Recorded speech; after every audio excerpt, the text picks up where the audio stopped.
There's a moment many people describe to me quietly, almost hesitantly. You're sitting down, and when you stand, your legs don't feel ready yet. Not painful exactly, just heavy, slow, as if the message from your body takes a few extra seconds to arrive. And in that pause, there's a small worry. You wonder whether this is just aging, or whether something important is being missed. I'm Dr. Daniel Carter, and over many years of listening to older adults, I've learned that concerns about the legs often carry more emotion than people admit. Your legs represent freedom, independence, the ability to move through your day without thinking about it. When they start to feel unreliable, even subtly, it can quietly change how safe you feel in your own body. Many people tell me they notice colder feet than they used to, or a faint tingling when they lie down at night. Some describe a dull tiredness in the calves that doesn't quite make sense. It's not dramatic enough to call an emergency, but it's persistent enough to stay on your mind. And what's difficult is that these changes often arrive slowly, so slowly that you can't point to when they began. In conversations like these, I often hear frustration. You may have had checkups. You may have been told things look mostly fine.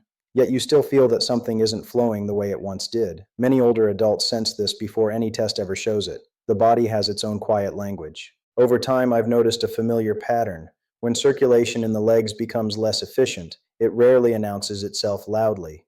It whispers instead, through heaviness, through stiffness after sitting, through a sense that walking requires more effort than it should. And because it's subtle, it's often brushed aside. What's interesting is that when people talk about circulation, they usually think only in big medical terms: blockages, diagnoses, procedures. But daily circulation is influenced by many small factors that don't always get much attention. Some of them are surprisingly simple, and some are commonly misunderstood. There's one nutrient, for example, that older adults often mention with curiosity, sometimes even confusion: vitamin B3, also known as niacin. Not the modern versions that quietly pass through the body unnoticed, but the older flushing form that people used decades ago and then slowly stopped talking about. When I bring it up, many people say, "I remember that one. Didn't it make your skin feel warm?" And yes, that warmth is often what people remember most: a temporary sensation of heat or gentle redness, especially in the face or arms. For some, it was uncomfortable. For others, it felt strangely reassuring. What matters isn't the sensation itself, but what people often reported alongside it. Many described a feeling of openness, as if the body wasn't quite so tight, as if things were moving more freely for a short while, not in a dramatic way, just a subtle sense of ease. Research over the years has suggested that niacin may help support circulation by encouraging blood flow closer to the surface of the body. But I want to be careful here. This isn't about mechanisms or instructions. It's about lived experience, about what people noticed in themselves. Some older adults told me their legs felt less heavy later in the day. Others said nighttime restlessness eased slightly. A few simply said, "My legs felt more awake." That word comes up often: awake. What's often overlooked is how circulation isn't just physical. It affects how connected you feel to your body. When blood flow is sluggish, people sometimes describe feeling disconnected from their lower half, as if their legs belong to someone else. When flow improves, even modestly, that sense of ownership can quietly return. Still, there's confusion around niacin. The flushing makes people nervous. Many assume it's dangerous or harmful, when in many cases it's simply the body responding temporarily. That misunderstanding caused many to abandon it entirely, without really understanding what it was doing or why it felt the way it did. I've always found it interesting how quickly something can disappear from common conversation once it becomes uncomfortable to talk about, especially when it once played a meaningful role for so many. And yet, niacin is only one small piece of a much larger picture. Circulation in the legs is influenced by how flexible blood vessels remain over time, how well nutrients are delivered, and how the body maintains its inner balance as the years pass. Many older adults sense that something important is connected here, even if they can't quite name it. They feel it when climbing stairs, when standing in the kitchen, when walking across a parking lot and realizing they're thinking about their legs more than they used to. That awareness doesn't mean something is wrong with you, it means you're paying attention. And paying attention is often the beginning of understanding. As we sit here talking, I want you to know there's no failure in noticing change. Aging doesn't arrive all at once. It unfolds quietly, layer by layer. And within that process, there are often supportive elements that don't get discussed clearly enough. Sometimes the most important thing isn't doing something immediately. It's simply seeing your body differently, with more curiosity, with less fear, with a sense that even subtle signals are worth listening to, not dismissing. You don't need to rush to conclusions. You don't need to label anything today. Just allow yourself to notice what your legs have been telling you, not with alarm, but with respect. Often, understanding begins exactly there. Many people I've spoken with describe a quiet contradiction. On the outside, you may look steady. You may still be moving through your routines, but inside, there's a sense that your legs don't respond the way they once did. Not weak exactly, just less dependable. And that uncertainty can slowly change how confidently you move through the day. Often, when we talk about circulation, the conversation stays very narrow. It focuses on the heart or on major medical events. But the smaller pathways, the ones that nourish your lower legs, your feet, your sense of grounding, don't get much attention. Yet those are the areas many older adults feel first. Over time, I've noticed that people often underestimate how much the condition of the blood itself matters, not in a technical sense, but in how easily it flows, how smoothly it moves, and how gently it supports tissues that have carried you for decades. This is where another nutrient sometimes enters the conversation quietly. Vitamin K2, particularly the MK7 form. It's not a vitamin most people grew up hearing about. In fact, many only discover it later in life, usually after wondering why calcium and bone health were discussed for years, but something still felt incomplete. What's interesting is that K2 is rarely about adding something new. It's more about guidance. Many researchers describe it as helping the body place minerals where they belong, instead of where they don't. And over time, that guidance may matter more than people realize. When blood vessels stiffen, circulation can feel restricted, not suddenly, gradually, almost politely. People often describe it as a narrowing feeling, or a sense that flow isn't as generous as it once was. K2 has been studied for its potential role in supporting vessel flexibility, not forcing change, but helping maintain softness over time. Older adults sometimes tell me their legs feel less tight after months of gentle support. Others say their feet don't feel quite as cold in the evenings. These are not dramatic shifts, they're subtle, but subtle changes can feel meaningful when they affect how safe you feel standing or walking. What's often misunderstood is that circulation isn't only about speed, it's also about comfort, about how the legs feel at rest, about whether there's that dull pressure when you sit too long, about whether your calves feel dense or relaxed. I've heard people say, "It feels like my legs can breathe again." That kind of language matters. It tells us we're not just dealing with biology, we're dealing with sensation, with perception, with how the body experiences itself. There's also something emotional tied to this. When legs feel heavy, people often limit movement without realizing it. You may choose shorter walks. You may hesitate on stairs, not because you're incapable, but because uncertainty whispers caution. Over time, that caution can quietly shrink your world. This is why conversations around circulation deserve more gentleness. Many older adults blame themselves. They think they didn't walk enough, or eat well enough, or do the right things. But aging vessels change gradually for nearly everyone. It's not a personal failure, it's a shared human process. K2 entered scientific conversation relatively late compared to other vitamins, which is one reason it still feels unfamiliar. But unfamiliar doesn't mean unimportant. It simply means it hasn't yet found its place in everyday understanding. Some people are surprised to learn that vitamin K isn't just one thing. The K1 form is common in leafy greens and mostly supports clotting. K2 behaves differently. MK7 in particular stays in the body longer, quietly doing its work over time. Again, not dramatically, just steadily. I've noticed that people who resonate with K2 are often those who feel stiffness rather than pain. Those who say, "Nothing hurts, it just doesn't move like it used to." That distinction matters. Pain demands attention. Stiffness often gets ignored. And yet, stiffness can influence balance. It can affect how fluidly you step, how confidently you shift your weight. When vessels and tissues feel more adaptable, even slightly, movement can feel less guarded. There's a quiet reassurance that comes when your legs feel cooperative again, when you're not bracing yourself every time you stand. That sense of cooperation is something many people miss long before they realize it's gone. As we talk about these things, I want you to notice something. None of this is about forcing your body back in time. That's not realistic. But supporting what remains, preserving what still responds, that's a different conversation, a kinder one. Sometimes the most meaningful improvements don't announce themselves. They show up as confidence, as ease, as fewer moments of hesitation.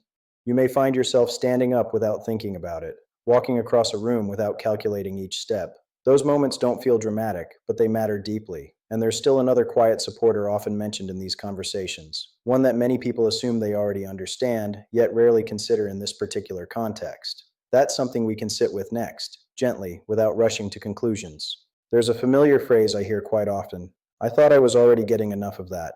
People say it calmly, almost with surprise, and most of the time, they're talking about vitamin C. For many of us, vitamin C feels like old news, something associated with colds or immune support or a glass of orange juice in the morning. It doesn't sound connected to the legs. It doesn't sound connected to circulation. And yet, in many quiet conversations, it keeps coming back into the picture, not because of deficiency in the dramatic sense. Most older adults aren't lacking vitamin C completely, but the way the body absorbs and uses it can change over time, especially as digestion becomes less efficient or medications alter how nutrients are handled. Some people describe a subtle fragility in their legs, not weakness, but a sense that tissues don't bounce back the way they used to. Bruises appear more easily, skin feels thinner, there's a feeling of delicacy that wasn't there before. Vitamin C has long been associated with structural support in the body, not in a technical way, but in how it helps maintain integrity. Many researchers describe it as helping tissues stay resilient. When that support is steadier, circulation can feel smoother, simply because the pathways feel more stable. What's interesting is that newer forms of vitamin C, such as liposomal or buffered, often come up when people say the regular kind bothered their stomach or didn't seem to do much. These forms are gentler. They tend to sit more comfortably in the body, and for some, that alone makes a difference. Older adults sometimes tell me they didn't notice anything dramatic at first, no sudden energy, no obvious shift. But after some time, their legs felt less tender. That's the word I hear: tender, as though the tissues weren't quite so sensitive. Circulation isn't only about movement, it's also about durability, about whether small stresses accumulate or pass through. When tissues are supported, blood flow can feel less strained. I've noticed that people who benefit most from vitamin C support often describe long standing leg fatigue, the kind that builds throughout the day. You wake up feeling fine, but by evening your legs feel spent, even if you haven't done much. That kind of fatigue can quietly affect independence. You may start planning your day around how your legs will feel later. You may avoid outings not because you don't want to go, but because you're unsure how your body will respond. When circulation improves even slightly, people often say evenings feel easier, not effortless, just less burdensome. And that can change how free you feel. What's often overlooked is how these three nutrients, niacin, K2, and vitamin C, are rarely about isolated effects. They seem to support different aspects of the same experience: flow, flexibility, resilience, not as a formula, not as a guarantee, but as gentle supports that align with what the body naturally tries to maintain. Many older adults are surprised to learn that circulation support isn't always about doing more. Sometimes it's about reducing friction, helping the body do what it already wants to do, with a little less resistance. I've had people say, "It feels like my legs aren't fighting me anymore." That statement stays with me, because when the body stops resisting itself, life feels lighter. There's also an emotional layer here that rarely gets mentioned. When your legs feel unreliable, anxiety can quietly follow. Not panic, just background tension. You may think twice before standing quickly. You may feel cautious on uneven ground. When that tension eases, even modestly, confidence often returns before strength does. You trust your body a bit more. You move with less fear. And that trust matters just as much as any physical change. I want to be very clear about something. None of this is about chasing perfection. Aging bodies don't need to perform like younger ones to be worthy of care. They need support, understanding, and patience. Research continues to explore how nutrients influence circulation as we age, but what matters most is how people feel in their daily lives, how they walk to the mailbox, how they stand in the shower, how secure they feel moving through familiar spaces. Those everyday moments define quality of life far more than numbers on a chart. As you listen to this, you may be noticing your own legs right now: the temperature, the weight, the way they rest against the chair. That awareness isn't something to worry about, it's simply connection. Often, the body responds best when it feels noticed rather than judged. There's no need to draw conclusions today, no need to decide anything, just allow the information to settle. Sometimes understanding arrives slowly, in layers, the same way change does. And as we come toward the quieter end of this conversation, I want to leave you with a gentle thought. Your body has carried you faithfully for many years. Even now, it's still communicating, not with urgency, but with honesty. Listening to those messages with patience and respect can open a different kind of relationship with your health, one that isn't driven by fear, but by awareness. As we sit here together for a moment longer, I want you to notice how different this kind of conversation feels. There's no pressure in it, no urgency, just space to think about your body in a quieter way. Many older adults tell me that what troubles them most isn't discomfort itself, but uncertainty, not knowing whether what they're feeling is meaningful or simply something they must accept without question. That uncertainty can be heavier than any physical sensation. What I've learned over the years is that understanding often brings relief, even before anything changes. When you begin to see patterns, not problems, just patterns, the body feels less mysterious and less threatening. Circulation in the legs is one of those areas where awareness alone can soften fear. When you realize how common these sensations are, how gradually they develop, and how many people share them, the experience becomes less isolating. There is no single answer that fits everyone. Some people notice subtle improvements from nutritional support. Others simply gain peace of mind from knowing what may be influencing how they feel. Both outcomes matter. What's important is remembering that your body is not working against you. Even when circulation slows or sensations change, it's rarely a sign of failure. More often, it's a sign of adaptation, the body adjusting to time, to use, to life lived. Many people spend years quietly bracing themselves, walking carefully, standing slowly, avoiding certain movements, without ever acknowledging how much effort that takes. That effort deserves recognition. You've been compensating with wisdom, not weakness. When people feel seen in that way, something often shifts emotionally. They stop blaming themselves. They stop comparing themselves to how they used to be. And instead, they begin meeting their body where it is now. That shift alone can restore a sense of dignity and calm. You may find that simply understanding how circulation is supported through factors like vessel flexibility, tissue resilience, and gentle blood flow helps you think differently about your legs. Not as a problem area, but as a part of you asking for patience. There's nothing you need to fix today, nothing you need to force. Health at this stage of life is rarely about dramatic change. It's about preserving comfort, confidence, and independence for as long as possible. Sometimes that means learning new information. Sometimes it means letting go of old assumptions. And sometimes it simply means allowing yourself to feel hopeful without expecting miracles. Hope doesn't have to be loud, it can be quiet and steady, the kind that sits beside you rather than pushing you forward.